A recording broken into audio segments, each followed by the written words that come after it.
Pernahkah kalian berpikir bagaimana kita manusia bisa melakukan berbagai macam aktivitas? Kita bisa belajar, kita bisa bermain game, dan lain-lain. Atau pernahkah kalian berpikir bagaimana kuda bisa berlari kencang? Atau burung bisa terbang? Tersusun dari apakah tubuh hewan tersebut?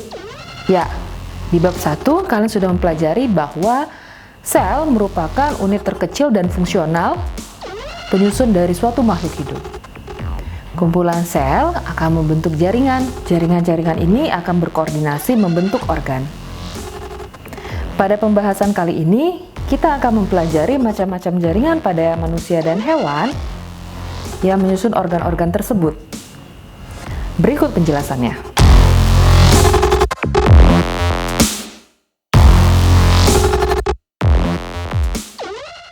Ada 4 jaringan penyusun dari tubuh hewan atau manusia. Yang pertama ada jaringan epitel, yang kedua ada jaringan ikat, yang ketiga ada jaringan otot, dan yang keempat ada jaringan saraf. Kita mulai satu persatu. Yang pertama adalah jaringan epitel. Jaringan epitel ini tersusun atas sel-sel yang tersusun rapat, tidak memiliki rongga antar sel, kemudian dia tidak memiliki pembuluh darah. Ya, fungsi dari jaringan epitel ini sebagai proteksi, sebagai melapisi atau melindungi organ luar dan organ dalam maupun saluran atau kelenjar yang ada dalam tubuh manusia. Jaringan epitel berdasarkan bentuknya dibagi menjadi 4. Jaringan epitel pipih, jaringan epitel kubus, jaringan epitel silindris, dan jaringan epitel transisional. Kita bahas satu persatu ya. Yang pertama adalah jaringan epitel pipih selapis. Jaringan ini menyusun pada beberapa organ pernafasan, contohnya bagian alveolus. Epitel yang kedua adalah epitel kubus selapis. Epitel kubus selapis ini tersusun atas sel-sel yang berbentuk kubus dan hanya satu lapisan. Ya, epitel kubus selapis ini berfungsi sebagai proteksi. Ya, kemudian dia juga melapisi pada bagian dinding saluran ekskresi. Kemudian juga ada di bagian ovarium. Epitel yang ketiga adalah epitel silindris selapis. Epitel silindris selapis ini tersusun atas sel-sel yang berbentuk silindris dan hanya satu lapisan sel. Ya, epitel silindris selapis ini berfungsi untuk membantu dalam proses penyerapan. Ya, makanya epitel silindris selapis ini terletak pada dinding usus halus. Epitel yang keempat adalah epitel pipih berlapis. Ya, bedanya dengan yang selapis berarti ini sel-sel pipihnya itu tersusun atas beberapa lapisan sel. Ya, kemudian fungsinya itu sebagai proteksi dan banyak terdapat pada esofagus, kemudian rongga hidung, rongga mulut, dan lain-lain. Ya.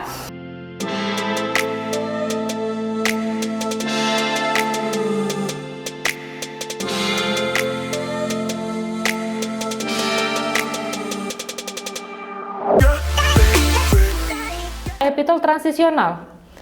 Epitel ini berlapis, tetapi sel-selnya tidak dapat digolongkan berdasarkan bentuknya. Bila jaringannya menggelembung, maka bentuknya berubah.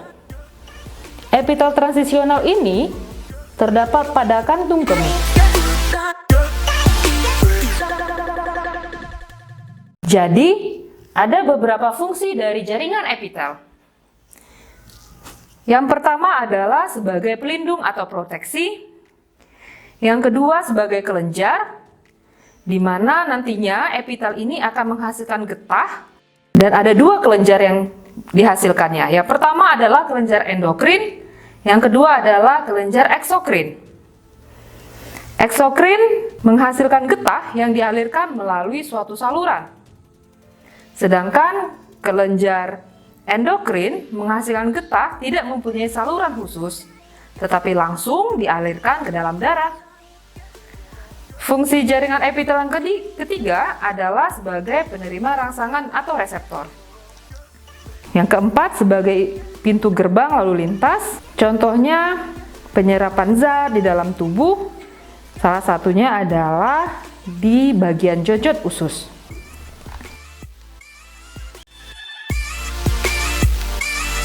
Jaringan hewan yang kedua adalah jaringan otot. Jaringan otot ini dibagi menjadi 3. Ya, yang pertama ada jaringan otot polos, yang kedua ada otot lurik, yang ketiga ada otot jantung. Yang pertama adalah otot polos. Otot polos ini berbentuk seperti serabut atau yang disebut dengan gelendong, memiliki satu inti di tengah. Kemudian otot polos ini melapisi rongga-rongga, ya. Jadi di organ tubuh kita yang memiliki rongga, maka itu tersusun atas otot polos. Jadi contoh otot polos adalah pada sistem pencernaan kita, ya. Kerjanya di luar kesadaran atau bersifat involunter. Otot yang kedua adalah otot lurik. Otot lurik ini bentuknya serabut-serabut, ya, memiliki garis gelap dan garis terang, ya, makanya disebut dengan otot rangka atau otot lurik. Ya, namanya otot rangka maka terletak di sistem gerak, ya. Jadi penyusun dari tulang kita dilapisi oleh otot yang namanya otot rangka. Oke, berbeda dengan otot polos, otot lurik ini atau otot rangka itu memiliki inti yang banyak tapi di bagian tepi, ya. Kerjanya disadari atau volunter. Otot yang ketiga adalah otot jantung. Dari namanya harusnya kalian sudah tahu bahwa otot jantung ini terletak di jantung, ya. Kerjanya itu tidak disadari. Kemudian bentuknya itu sama dengan otot lurik, cuman bedanya otot jantung ini luriknya bercabang, ya. Jadi satu inti itu ada pada setiap cabangnya, ya. Fungsinya otot jantung ya mengontrol kontraksi jantung kita.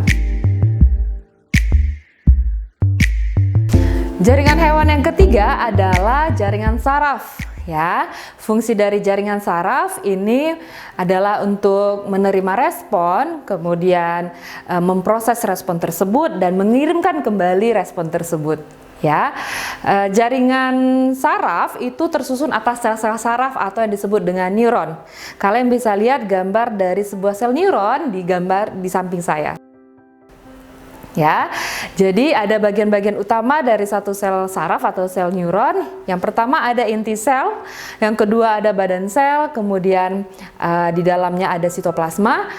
Ketiga itu ada penjuluran pendek dari sitoplasma yang disebut dengan dendrit, sedangkan penjuluran yang panjang dari sitoplasma yang disebut dengan akson.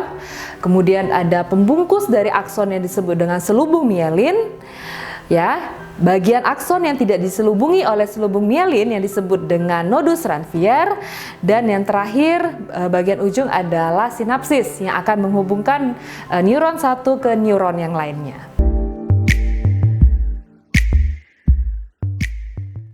Saya akan menjelaskan fungsi dari bagian-bagian sel saraf atau neuron, ya. Yang pertama ada inti sel. Inti sel atau nukleus, seperti kita ketahui dari bab 1 bahwa inti sel atau nukleus berfungsi untuk pusat dari kegiatan aktivitas sel, ya. Yang kedua ada badan sel. Badan sel ini nanti gunanya untuk meneruskan rangsangan dari dendrit menuju akson, ya. Tadi Miss sudah bilang bahwa penjuluran pendek dari sitoplasma yang pertama adalah dendrit, ya. Dendrit ini berfungsi untuk menerima rangsangan. Rangsangan tersebut akan diteruskan ke badan sel. Dari badan sel akan menuju ke akson. Ya, akson akan meneruskannya kembali melalui sinapsis ke sel saraf lainnya. Berdasarkan fungsinya, neuron dibagi menjadi 3. Yang pertama neuron sensorik, yang kedua neuron motorik, yang ketiga adalah neuron konektor atau penghubung. Neuron sensorik adalah neuron yang berfungsi untuk mengirimkan rangsangan atau impuls dari lingkungan, dari alat indera menuju ke sistem saraf pusat, bisa otak atau sumsum tulang belakang.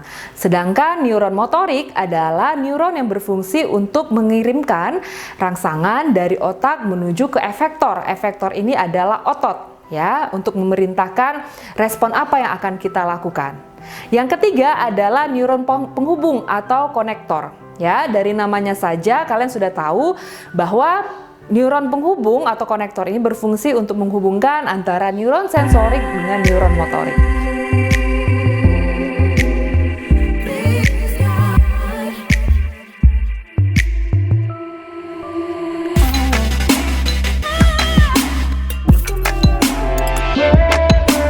Jaringan keempat penyusun dari jaringan hewan atau manusia adalah jaringan penguat ya. Jaringan penguat itu disebut juga dengan jaringan ikat ya. Tersusun di atas, yang pertama ada jaringan ikat, ada jaringan tulang, kemudian ada jaringan tulang rawan, yang keempat ada jaringan darah, dan yang kelima ada jaringan limfa ya atau getah bening. Yang pertama adalah jaringan ikat. Jaringan ini berfungsi untuk mengikat atau mempersatukan jaringan-jaringan menjadi organ hingga membentuk menjadi sistem organ. Jaringan ikat terdiri atas dua, jaringan ikat longgar dan jaringan ikat padat. Jaringan ikat longgar terdiri dari fibroblast, sel plasma, makrofag, mast sel, dan beberapa sel darah putih. Fibroblast berfungsi untuk membentuk serat dan mensekresikan protein, sel plasma untuk menghasilkan antibodi, makrofag untuk melakukan fungsi fagositosis, sel mast digunakan untuk menghasilkan hormon heparin dan histamin.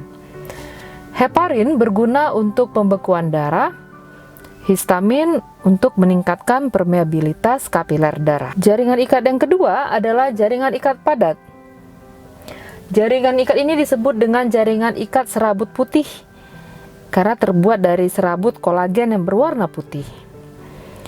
Jaringan ikat ini fleksibel tapi tidak elastis. Jaringan ikat ini contohnya terletak pada ligamen dan tendon. Nah, apa sih bedanya ligamen dan tendon? Ligamen adalah jaringan ikat penghubung antar tulang, sedangkan tendon adalah jaringan ikat yang menghubungkan antara otot dengan tulang. Jaringan penguat yang kedua adalah jaringan tulang rawan atau yang disebut dengan kartilago. Jaringan tulang rawan ini berfungsi untuk menyokong rangka pada embrio dan bagian-bagian dari rangka manusia ataupun hewan. Ada 3 macam jaringan tulang rawan atau kartilago, yaitu kartilago hialin, kartilago fibrosa, dan kartilago elastin. Kartilago hialin ini terdapat pada tulang sendi, cincin tulang rawan, batang tenggorok, laring, ujung tulang rusuk yang melekat pada tulang dada. Fungsi dari kartilago hialin adalah untuk menguatkan saluran pernafasan dan pergerakan persendian. Yang kedua adalah kartilago fibrosa. Jaringan ini terletak pada persendian tulang pinggang, pertautan antar tulang kemaluan kiri dan kanan, dan perlekatan ligamen-ligamen. Fungsi dari jaringan kartilago fibrosa adalah untuk memberikan proteksi dan penyokong. Jaringan tulang rawan yang ketiga adalah kartilago elastin. Jaringan ini terletak pada daun telinga, epiglotis, dan laring.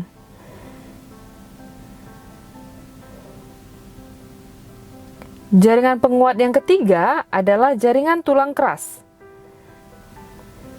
Jaringan tulang ini terdiri dari sel-sel tulang yang disebut dengan osteosit. Matriksnya terdiri atas zat perekat kolagen dan garam mineral terutama kalsium.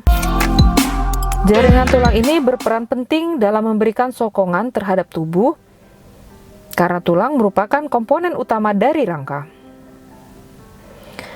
Berdasarkan susunan matriksnya, jaringan tulang ini dibedakan menjadi 2, yaitu tulang spons dan tulang keras atau tulang kompak. Bedanya adalah kalau tulang spons matriksnya masih berongga, sedangkan kalau tulang keras matriksnya sudah sangat rapat atau kompak. Ada beberapa bagian dari jaringan tulang, yaitu pembuluh darah, osteosit, lacuna, canaliculi, dan saluran Havertz. Jaringan ikat yang selanjutnya adalah jaringan darah. Ya, jaringan darah ini tersusun atas matriks yang di dalamnya itu mengandung plasma darah dan sel darah. Ya, plasma darah ini kandungan 90%-nya adalah air, sisanya adalah vitamin, mineral, kemudian ada serum dan ada protein. Ya, untuk sel darah ada 3, yaitu eritrosit, leukosit, dan trombosit. Eritrosit itu bentuknya bikonkav. Ya, bentuknya bikonkav berfungsi untuk mengedarkan oksigen dan sari-sari makanan ke seluruh tubuh. Sel darah yang kedua adalah leukosit. Leukosit ini atau sel darah putih disebut sebagai pertahanan, ya, pertahanan tubuh kita. Kenapa? Karena fungsinya adalah untuk melindungi tubuh dari serangan kuman, virus, dan bakteri. Kemudian sel darah yang ketiga adalah trombosit. Trombosit ini berfungsi untuk faktor koagulan atau faktor untuk pembekuan darah.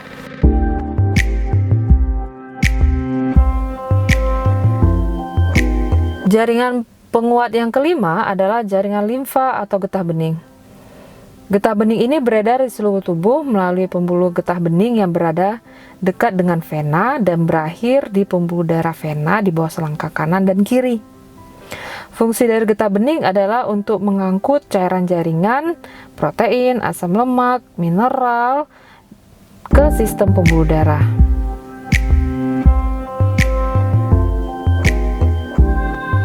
Jaringan-jaringan hewan yang sudah kita pelajari tadi nantinya akan membentuk sebuah organ, ya. Organ-organ ini akan saling bekerja sama dalam satu sistem organ. Tugas kalian adalah untuk menentukan jaringan apa saja sih penyusun dari organ-organ dalam satu sistem yang ada di dalam tubuh kita. Kalian bisa lihat contohnya ada di buku cetak halaman 89.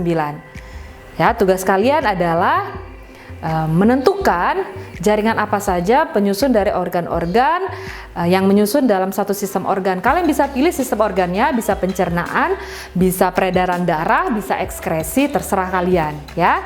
Jangan lupa ditulis di buku tulis dengan tulisannya rapi, kemudian submit di Edmodo dalam bentuk PDF. Jangan sampai terlambat, ya.